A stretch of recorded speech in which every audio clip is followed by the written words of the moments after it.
స్రవంతి కాపురానికి వచ్చిన 10 రోజులలోనే ఆ ఇంట్లోని వ్యక్తుల మనస్తత్వాలను గ్రహించగలిగింది. ఆ ఇంట్లో మాధవరావు గారు యజమానిలా ఉండడు. నిర్ణయాలన్నీ త్రిపురాంబవే. కల్పనలో తన డబ్బున్న ఇంటి నుంచి వచ్చాను అన్న అహం స్పష్టంగా కనిపిస్తూ ఉంటుంది. శ్రీధర్ ఒట్టి స్వార్థపరుడు. అతను చేసే ప్రతి పనిలోనూ ఆ స్వార్థం బయటపడుతూనే ఉంటుంది. ఆస్తిలో అంతస్తులో తమతో ఏమాత్రమూ సరితూగని కుటుంబం నుంచి ఆ ఇంటి కోడలిగా వచ్చిన తనపై ఆడపడుచుకి అత్తగారికి కూడా చిన్న చూపేనని గ్రహించడానికి ఆమెకు ఎంతో కాలం పట్టలేదు. ఆ రోజు స్రవంతి డైనింగ్ టేబుల్ మీద ప్లేట్లు అమరుస్తోంది. హాలులో నుంచి వరలక్ష్మి స్వరం వినిపించి బయటకు వచ్చి ఆమెను చిరునవ్వుతో పలకరించింది. ఏం చేస్తున్నావు? అడిగిందామె. ఏమీ తోచటం లేదు, తాయారమ్మ గారికి సాయం చేస్తున్నానండి అంది. ఇలా వచ్చి కూర్చో అంది త్రిపురాంబ. స్రవంతి వచ్చి కల్పన పక్కన కూర్చుంది. వరలక్ష్మి తన ఆడపడుచు కోడలి గురించి చెబుతోంది. ఆ ఇంట్లో ఆడవాళ్లు ముగ్గురు ఒకచోట కూర్చుంటే చెప్పుకునేవి అక్కడ లేని వాళ్ల గురించి విమర్శలే. వాళ్ల మాటలే నిజమైతే వాళ్ల బంధువర్గంలో గాని మిత్ర బృందంలో గాని ఒక్క మంచి వ్యక్తి లేరు. పరోక్షంగా విమర్శిస్తూనే మళ్ళీ వాళ్ళు ఇంటికొస్తే నవ్వుతూ ఆప్యాయతని వలకబోస్తూ మాట్లాడతారు. అసలు అమ్మాయి ఎప్పుడూ వంటింట్లోనే ఉంటుంది, జిడ్డోడుతూ ఎంత మురిగ్గా ఉంటుందో అంది వరలక్ష్మి. వంటింట్లో అంతసేపు ఏం చేస్తుందండి? కల్పన కుతూహలంగా అడిగింది. ఏమో ఏం చేస్తుందో, అసలు పని తెముల్చుకోదు. కొడుకు ఆఫీస్ నుంచి ఇంటికి వచ్చే టైం అయినా వంటింట్లో నుంచి బయటకు రాదని మా ఆడపడుచు గోల. వాళ్ళ ఇంట్లో వంట మనిషి లేదటే? త్రిపురాంబ అడిగింది. ఉంది, ఉన్న పనివాళ్ల చేత పని చేయించుకోవడం రావద్దు. దాని పుట్టింట్లో పనివాళ్లను పెట్టుకునే తాహత లేదు. ఇక్కడ ఉన్నా చేయించుకోవడం రాదు. పూటకి గతిలేని మందందరూ మన ఇంటి కోడళ్ళైతే ఇలాగే ఉంటుంది. స్రవంతి గుండెలో బాణంలా దిగబడింది ఆ మాట. ఆమె ముఖం రక్తం లేనంతగా పాలిపోయింది. వాళ్ళు బొత్తిగా లేనివాళ్ళు. మనకు ఆ సంబంధం వద్దురా అని మా ఆడపడుచు మొత్తుకుంటున్నా వినకుండా ప్రేమని దోమని దాన్ని చేసుకున్నాడు. స్రవంతి తలదించుకుని తన ముఖంలోని భావాలు కనిపించకుండా జాగ్రత్త పడుతుంది. ఆమెకు అక్కడి నుంచి పారిపోవాలి అనుంది. కానీ కాళ్లల్లో శక్తిని అంతటినీ ఎవరో లాగేసినట్లు లేవలేకపోతుంది. తరువాత వాళ్ళు ఏం మాట్లాడుకున్నారో ఆమెకు వినబడలేదు. వినే స్థితిలో లేదామె. అన్యాపదేశంగా ఆమె మాట్లాడిన ప్రతి మాట తనను ఉద్దేశించిందే అని ఆమెకు తెలుసు. మరో రోజు అందరూ సినిమాకు వెళ్దాము అని బయలుదేరుతున్నారు. కల్పన లేత గోధుమ రంగు బిన్నీ సిల్క్ చీర కట్టుకుంది. ఇలాంటి చీర నా దగ్గర కూడా ఉందండి, సరిగ్గా ఇదే రంగు, అచ్చం ఇలాంటిదే. ఈసారి ఎక్కడికైనా వెళ్ళినప్పుడు మనిద్దరం కట్టుకుందాం అంది. ఆ క్షణంలో కల్పన ముఖంలో కదలాడిన భావాలను ఆమె గమనించలేదు. మర్నాడు ఉదయం స్రవంతి పెరటి తోటలో కొత్తిమీర కోస్తుంది. పని మనిషి బట్టలు ఉతుకుతోంది. ముత్యాలు, ఇలా రావే, కల్పన వచ్చి పిలిచింది. అది చేస్తున్న పని వదిలి ఆమె దగ్గరకు వచ్చింది. ఎప్పటి నుంచో పాత చీర ఇవ్వమని అడుగుతున్నావు కదూ, ఈ చీర తీసుకో. కల్పన ముత్యాల చేతిలో పెట్టిన చీర చూసి ఆమె మొహం మతాబులా వెలిగిపోతే స్రవంతి ముఖం వెలవెలబోయింది. అది నిన్న సాయంకాలం కల్పన కట్టుకున్న బిన్నీ సిల్క్ చీర. తనకి కూడా అలాంటి చీర ఉందని తను చెప్పి కొన్ని గంటలైనా కాకముందే కల్పన ఆ చీరని పని మనిషికి ఇవ్వడంలోని ఆంతర్యం ఏమిటి? తనకి ఉన్నలాంటి చీర ఆమె కట్టుకుంటే ఆమె అంతస్తు దిగజారిపోతుందా? స్రవంతి దిమ్మెరపోయినట్లు చూస్తుంది. తను ఆ ఇంట్లో నెల జీతానికి వంట చేసే తాయారమ్మ గారికి కూడా లోకువే అనుకుంది, జరిగిపోయిన ఒక్కొక్క సంఘటనే గుర్తు చేసుకుంటూ. స్రవంతి ఆ ఇంటికి వచ్చి పూర్తిగా నెల రోజులైనా కాకముందే ఆవిడ ఆమెను పాత చీర ఇవ్వమని అడిగింది. ఆమెకు ఏం చేయాలో పాలుపోలేదు. పెళ్లప్పుడు తల్లి 10 చీరలు కొంది. అప్పుడప్పుడు కొనుక్కున్న చీరలు 15 దాకా ఉన్నాయి. బాగా పాత చీరలని అవైనా 2 ఉంటే కాకినాడలో తమ ఇంట్లో పనిచేసే అమ్మాయికిచ్చింది. ఇప్పుడు తాయారమ్మ గారు పాత చీర అడిగితే ఏ చీర ఇవ్వాలో ఆమెకు అర్థం కాలేదు. నా దగ్గర పాత చీరలు లేవండి అంది.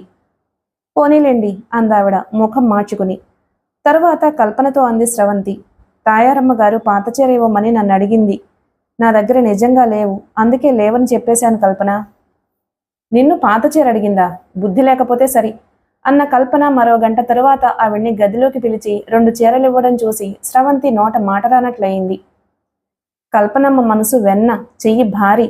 అడగకుండానే 2 చీరలిచ్చింది.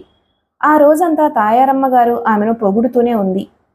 స్రవంతి భర్తకి క్యారేజీ సర్దాలని వంటైందా తాయారమ్మ గారు అని అడిగితే, నాకేమీ 10 చేతులు లేవు, చేస్తున్నానుగా, అర్జెంట్ అయితే చేసుకోండి అని విసుక్కోవడం మొదలుపెట్టింది. కల్పన తాయారమ్మ గారు అడగకుండానే 2 చీరలు ఇవ్వడం ఆవిడపై అభిమానంతో కాదు, కేవలం తనని చిన్నబుచ్చటానికే అని స్రవంతికి తెలుసు. మా అమ్మాయిని చూడందే ఉండలేను. మా కల్పన రాత్రంతా కలలోనే ఉంది అంటూ నెలకోసారి ఆ ఇంటికి వచ్చే కల్పన తల్లి మహేశ్వరి స్రవంతిని మరోలా అవమానించేది. అమ్మాయి స్రవంతి, మా కల్పన నువ్వు తోటికోడలలా కాదు, అక్క చెల్లెళ్ళలా ఉండాలి అంటూ నేను కల్పనకే కాదు నీకు తల్లినే అన్నంత ఆప్యాయతను కురిపించింది. స్రవంతి మనసు ఆ అభిమానానికి ఆర్ద్రమైంది. మా అమ్మాయి చెబుతుంది మా స్రవంతి ఎంత పనిమంతరాలో, మా మరిది అదృష్టవంతుడు అని. ఆవిడ తనని పొగిడినప్పుడు మాత్రం ఆమెకు తన పట్ల కల్పన వైఖరి గుర్తుకొచ్చే ఆలోచనలో పడింది. తనతో నవ్వుతూ మాట్లాడుతూనే చేతలతో తనని అవమానించే కల్పన తను చాలా మంచిదని, పనిమంతురాలని తల్లితో చెప్పిందా? ఆమె ఆలోచిస్తూ ఉండగానే మహేశ్వరి అడిగింది, నువ్విక్కడికి వస్తున్నప్పుడు మీ అమ్మగారు ఎన్నో ఇచ్చి పంపారట, ఊరగాయలట, అవేవో ఉండలట, మా కల్పన చెప్పింది. అమ్మ స్రవంతి ఎన్ని తెచ్చుకుందో తెలుసా అని. ఉండలా? స్రవంతి నవ్వేసింది. తొక్కుడు లడ్డు ఇచ్చారు, నాకు బెల్లం ఆవకాయ ఇష్టమని కొంచెం పెట్టించారు. అవునట, మీ అమ్మగారు చాలా ఇచ్చారట. నేను మా కల్పన మొదటిసారి ఇక్కడికి వచ్చేటప్పుడు వాళ్ళ సంసారానికి సరిపడా సామాన్లు ఇచ్చాను. వెండి డిన్నర్ సెట్టు, టీ సెట్టు, మొత్తం 5 కేజీలు వెండిచ్చాను. వరలక్ష్మి వ్రతం చేయించి వెండి సింహాసనం నుంచి హారతిపళ్ళెం వరకు ఇచ్చాను. వాళ్ళ మొదటి వెడ్డింగ్ యానివర్సరీకి శ్రీధర్కి నవరత్నాల ఉంగరం, కల్పనకు నెక్లెస్ చేయించాను. ఆవిడ మాటలు వింటున్న స్రవంతికి తన పుట్టింటి వాళ్ళు తనకి ఊరగాయ మాత్రమే ఇచ్చారని ఆవిడ హేళన చేస్తుందా, లేక తను కల్పనకిచ్చిన వెండి బంగారాల విలువను చెప్పి ఆవిడ గొప్పతనాన్ని చాటుకుంటుందా అనే అనుమానం వచ్చింది. ఆలోచించగా ఆలోచించగా ఆవిడ మాటలలోని అర్థం తెలిసిపోయి ఆమె మనసు చేదు తిన్నట్లయింది. తను పుట్టింటి నుంచి ఏమీ తెచ్చుకోలేదు అని ఆవిడ హేళన. ఆ కుటుంబంలో ఎవరికీ తనని కోడలిగా చేసుకోవడం ఇష్టం లేనప్పుడు మామగారు తనని ఎందుకు కోడలిగా చేసుకున్నట్లు? అడుగడుగునా తిరస్కారాన్ని, అవమానాన్ని చవిచూస్తూ ఈ మనుషుల మధ్య ఎంతకాలం గడపగలదు? ఆమె మనసు తుఫాను వచ్చినప్పటి సముద్రంలా ఉంది. జానకమ్మ కూతురు పాదాలకు పసుపు రాసి కొత్త చీర చలిమిడి ఆమె చేతిలో పెట్టింది. మొన్నటి వరకు కూతురికి పెళ్లి కాలేదు అన్న బెంగ ఇప్పుడు ఆమె అత్తవారింటికి వెళ్ళిపోతుంది అన్న బెంగగా మారింది. వంగి తన పాదాలకు నమస్కరిస్తున్న కూతురి తలపై ఆవిడ కన్నీళ్లు అక్షింతలై కురిశాయి. శ్వేత కన్నీళ్లు తల్లి పాదాలను అభిషేకిస్తున్నాయి. తను ఏడిస్తే కూతురు మరింత బెంబేలు పడిపోతుందని ఆవిడ తన దుఃఖాన్ని బలవంతాన నిగ్రహించుకుంటూ ఆమెను అక్కున చేర్చుకుని ఓదార్చసాగింది. ఏడవకమ్మా, నువ్వు చదువుకున్న దానివి, నీకు అన్నీ తెలుసు. ఆడపిల్ల ఎప్పటికైనా పరాయి వాళ్ల సొత్తే కదా. అయినా రాజమండ్రికి విజయవాడ ఎంత దూరమని? ఎప్పుడు కావాలంటే అప్పుడు నువ్వు అక్కడికి రావచ్చు, మేము అక్కడి నుంచి వచ్చి నిన్ను చూడొచ్చు అంది ఓదార్పుగా. నేను ఏడుస్తున్నది మీకు దూరమైపోతున్నందుకు కాదమ్మా. పెళ్లి నాకు భద్రతనిస్తుందని, నా జీవితం నా భర్త అండన సుఖంగా గడిచిపోతుందని నమ్మకంతో ఆనందిస్తున్నారు మీరు. కానీ నా భర్త దృష్టిలో పెళ్లి అనేది వ్యాపారం అని, అందులోని లాభనష్టాలను బేరీజు వేసుకుని అతను నా మెడలో తాళి కట్టాడని తెలిస్తే మీరు ఏమైపోతారమ్మా? మీరు నాకు కట్నంతో కొనిపెట్టిన భద్రత ఓటిదమ్మా. ఆమె మనసు మోగగా రోధిస్తోంది. శ్వేతని అత్తవారింట్లో దింపడానికి జానకం వచ్చింది. మధ్యాహ్నం భోజనాలయ్యాక వియ్యపురాలిని అడిగింది. సారె పంచడానికి మీకు తోడు రమ్మంటే వస్తాను వదిని గారు. ఇంతోటి సారె పంచడానికి మీరు తోడు రావాలా? ఈ 100 లడ్లు మా బంధుజనానికే సరిపోవు. రాజేశ్వరమ్మ ముఖం గంటు పెట్టుకుని అంది. మొదటి రాత్రే భర్త నిజస్వరూపం అర్థమై అత్తమామలు ఎలాంటి వాళ్ళో అని భయపడుతున్న శ్వేత ఆవిడ అన్నమాటలకు నిశ్చేష్టురాలయ్యింది. వియ్యపురాలు అలా అనగానే జానకమ్మ నిర్ఘాంతపోయింది. ఏమిటి ఇవిడ ఉద్దేశం? ముద్దు ముచ్చట్లు తీర్చేవాళ్ళు అనుకున్నాను, కానీ ఇలా అన్నిట్లోనూ దిగలాగే వాళ్ళు అనుకున్నానా? ఏం చేస్తాను, నా మర్యాద పోగొట్టుకోలేను కదా. మరో 50 లడ్లు కొని నా స్నేహితుల ఇళ్లల్లో పంచిపెట్టుకుంటాను. జానకమ్మ మారు మాట్లాడకుండా పర్సులో నుంచి 500 తీసి ఆవిడ చేతిలో పెట్టింది. ఏమీ అనుకోకండి వదిన గారు, మా పెద్దమ్మాయికి ఇచ్చినట్లే శ్వేతకి సారి చేయించాను. మీకు బంధువర్గం ఎక్కువని, నే తెచ్చిన స్వీట్లు చాలవని అనుకోలేదు అంది క్షమాపణ కోరుకునే ధోరణిలో. పర్వాలేదులేండి అందావిడ ఆ డబ్బు తీసుకుని అక్కడికి ఏదో దయతలుస్తున్నట్లు. అక్కడే ఉన్న మోహన్ తండ్రి శంకర్రావు కలగజేసుకున్నాడు. ఏమిటి రాజ్యం నువ్వు? ఆడపిల్ల గలవాళ్ళు మొన్ననే పెళ్లికి బోలెడు ఖర్చు పెట్టున్నారు. ఏదో వాళ్ళ శక్తి కొద్దీ సార తెచ్చారు. అయినా ఆవిడికి మన బంధువర్గం చాలా ఉందని, సార సరిపోదని కలగానే వచ్చిందా? ఈసారి అన్ని తలో 200 చొప్పున స్వీట్లు తెస్తారులే. జానకమ్మ అవాక్కై వింటుంది.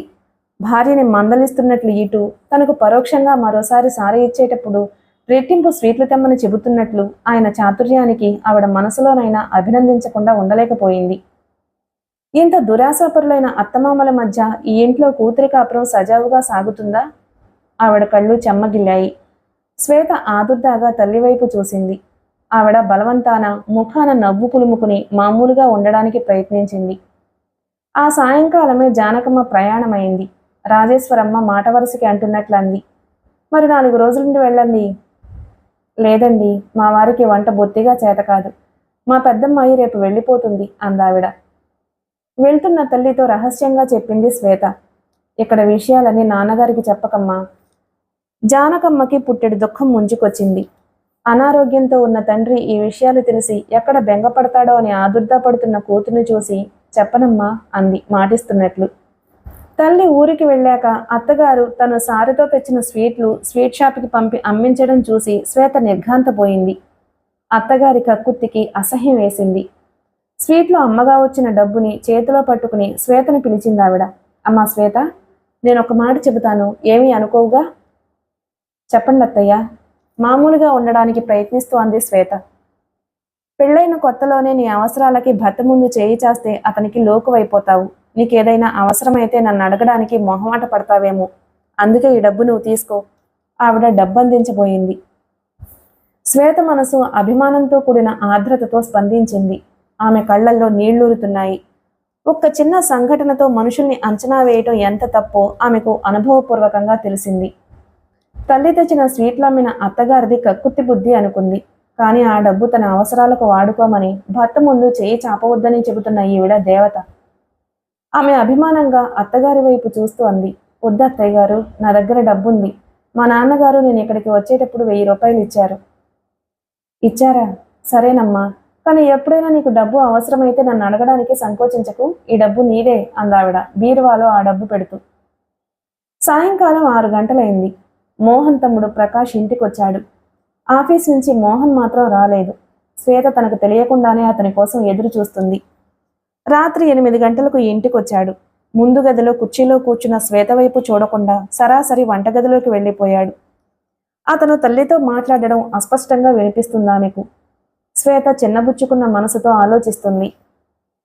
పెళ్లైన తొలి రోజులు ఇరువురి మనసులు అనురాగంతో పులకరించి ఏకమవ్వవలసిన శుభతరుణం అది. కానీ కొన్ని సంవత్సరాలుగా అతనితో కాపురం చేస్తున్నప్పటి యాంత్రికత, నిర్లిప్తత తన మనసులో ఏర్పడ్డాయి. ఆమె తను కట్టుకున్న గులాబీ రంగు ప్రింటు ఉన్న తెల్లటి చీరని, తలలో మత్తుగా గుబాళిస్తున్న విరజాజులని నిర్లిప్తంగా చూసుకుంది. తను నల్లనిదైనా చక్కనిది అని ఎవరైనా ఒప్పుకుని తీరవలసింది. కానీ తన భర్తని తను ఆకర్షించలేకపోయింది. పైగా మొదటి రాత్రే అతడి అవహేళనకు గురైంది. ఆలోచిస్తున్న ఆమె హఠాత్తుగా తనను ఎవరో పిలవడంతో ఉలిక్కిపడింది. మోహన్ వచ్చాడు.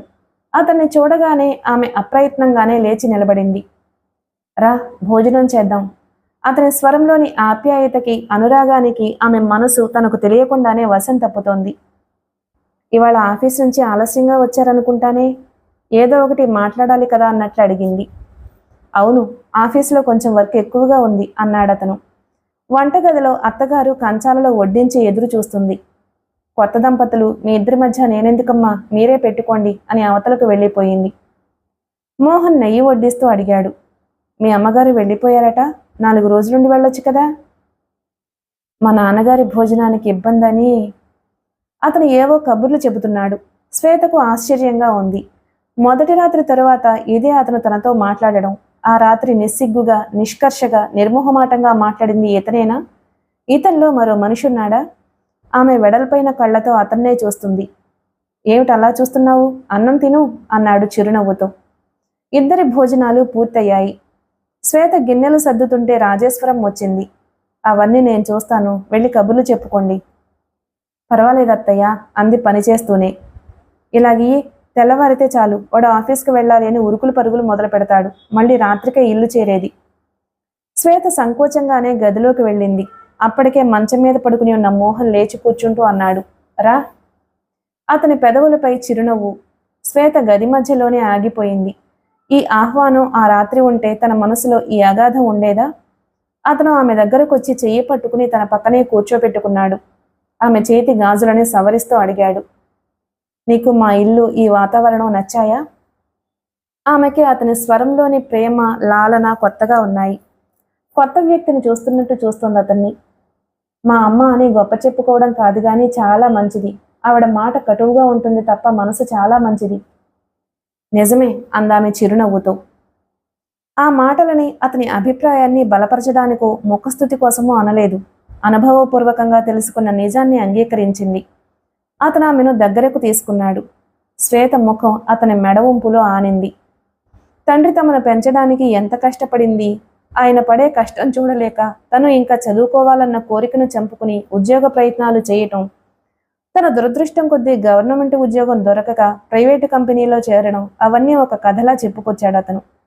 శ్వేత మౌనంగా వింటూ ఉండిపోయింది. తరువాత కొన్ని నిమిషాలు వేగంగా గడిచిపోయాయి. శ్వేత అతని అనురాగంలో, లాలనతో కూడిన కోరికలో తన అస్తిత్వాన్ని కోల్పోయింది. ఆమెకు ఇదే నిజమైన మొదటి రాత్రి అనిపిస్తుంది. శ్వేత, అతను తన గుండెలపై తలానించి పడుకుని ఉన్న ఆమె ముంగురులు సవరిస్తూ పిలిచాడు.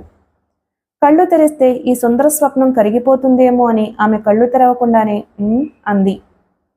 నేను కొన్నాళ్ల పాటు నీ చిన్న చిన్న సరదాలని కూడా తీర్చలేను. ఈ దౌర్భాగ్యుణ్ణి క్షమిస్తావు కదూ? ఆమె చప్పున అతడి నోటికి తన చేతిని అడ్డం ఉంచుతూ చెప్పింది. మీతో కష్టసుఖాలు పంచుకుంటాను అని ప్రమాణం చేస్తున్నాను. నాకు మీ అనురాగం చాలు. మీ నుంచి ఇంతకంటే ఏమీ కోరుకోను.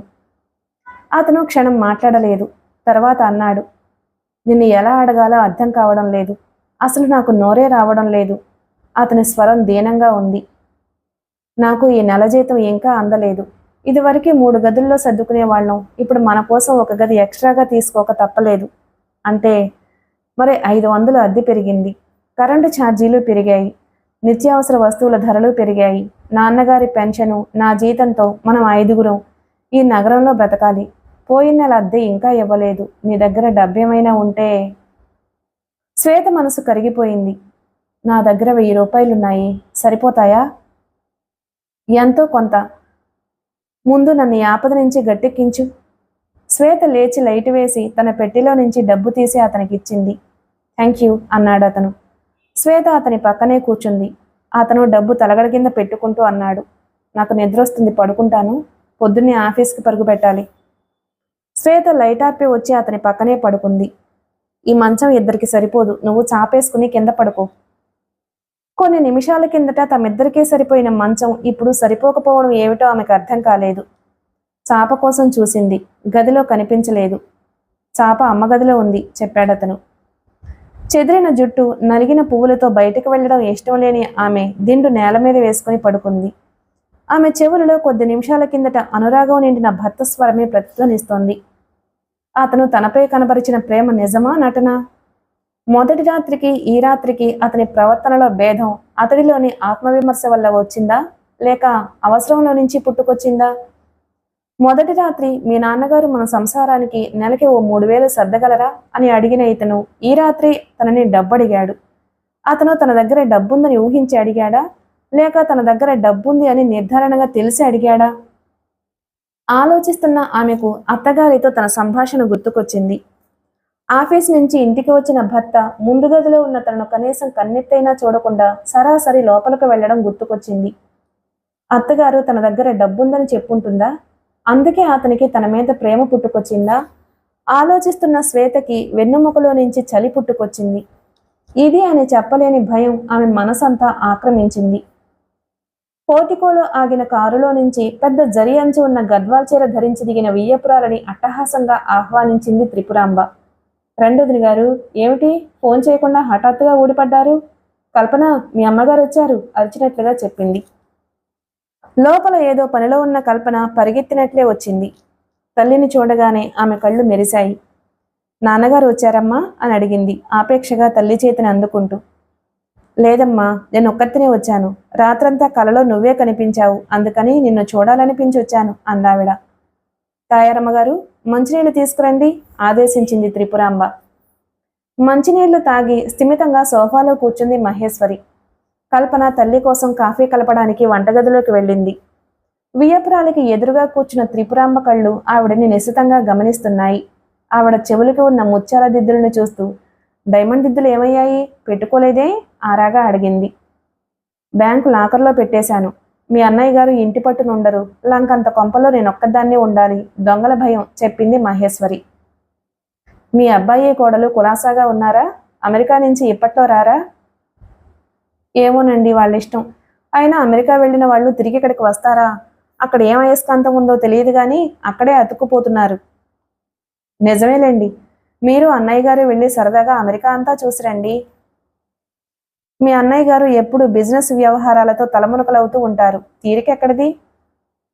చిరునవ్వుతో తనని పలకరించిన స్రవంతిని ఆప్యాయంగా చూసి నవ్విందావిడ. బాగున్నావా స్రవంతి? మా కల్పన ఎప్పుడూ నీ గురించే చెబుతూ ఉంటుంది. అతి సహజంగా నటిస్తున్న ఆవిడ్ని మనసులోనైనా మెచ్చుకోకుండా ఉండలేకపోయింది స్రవంతి. బాబాయ్ గారు రాలేదా అండి? లేదమ్మా, ఆయన బిజీగా ఉన్నారు. వెళ్ళి వంట ఎంతవరకు అయిందో చూడు.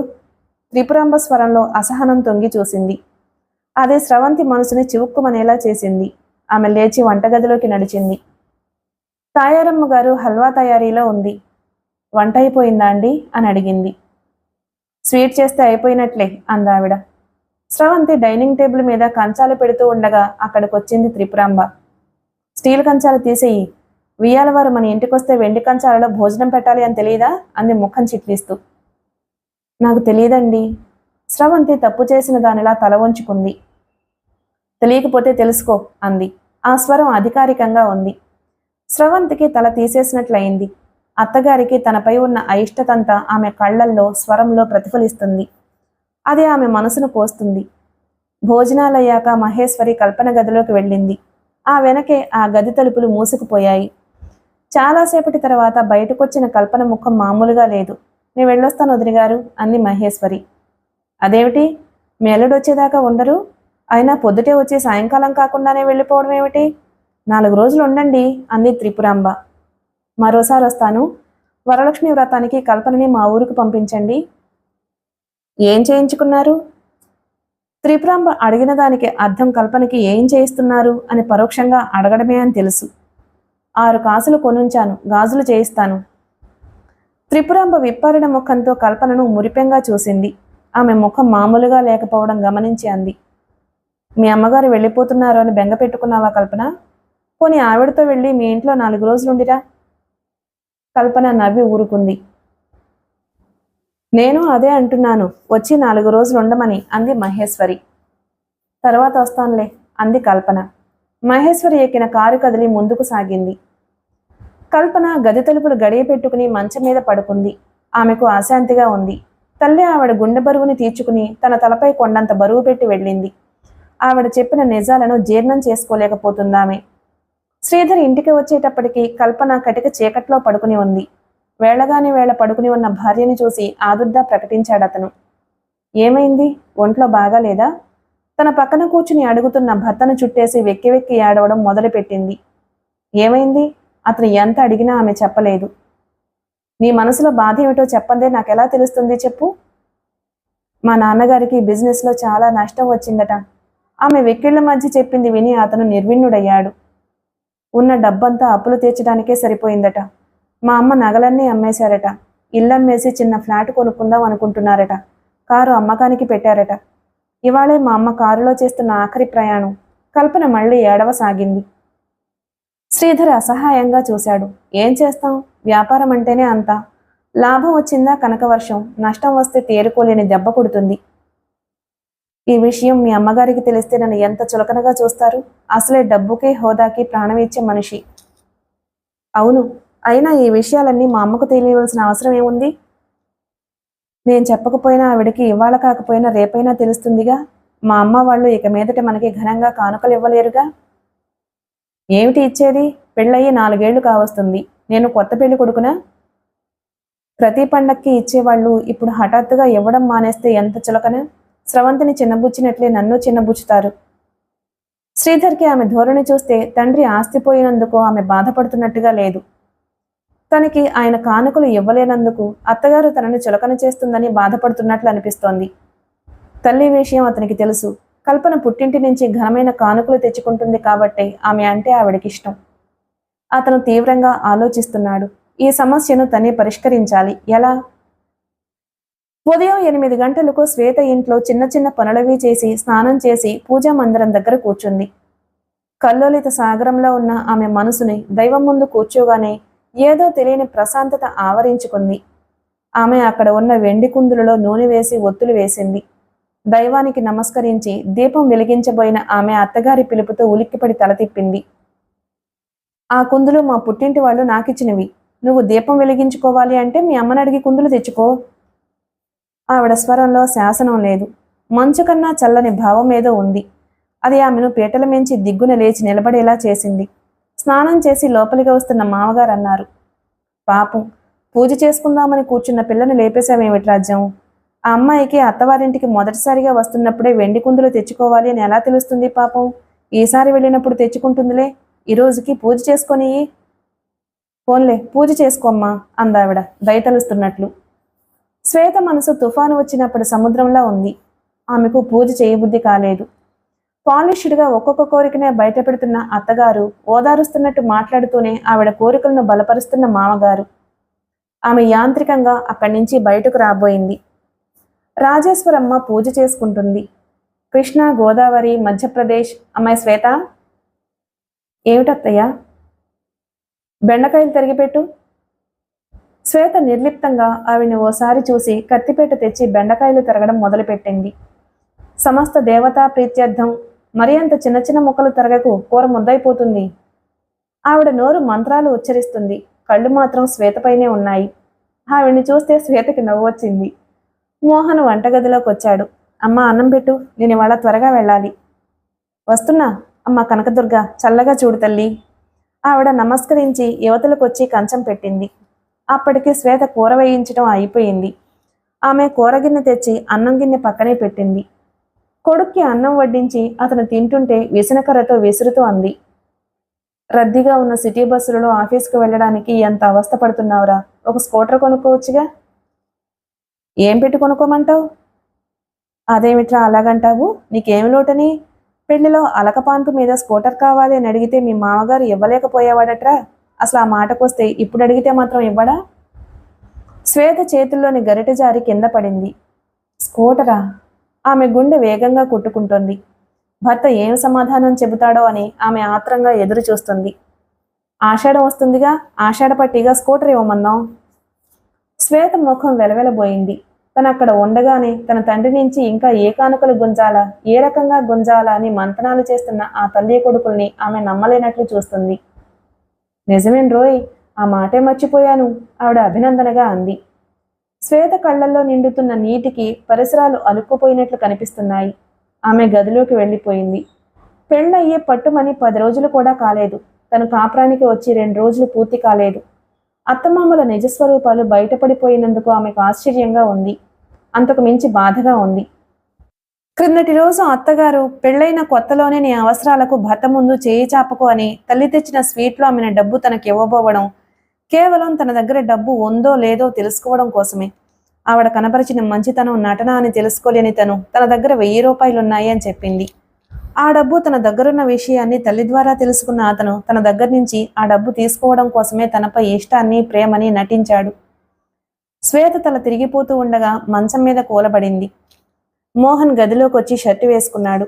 ఆమె తెచ్చిపెట్టుకున్న నవ్వుతో అతన్ని చూస్తూ అడిగింది, సాయంకాలం ఆఫీస్ నుంచి త్వరగా వస్తారా? అతను జవాబివ్వకుండా ముందు గదిలోకి వెళ్ళాడు.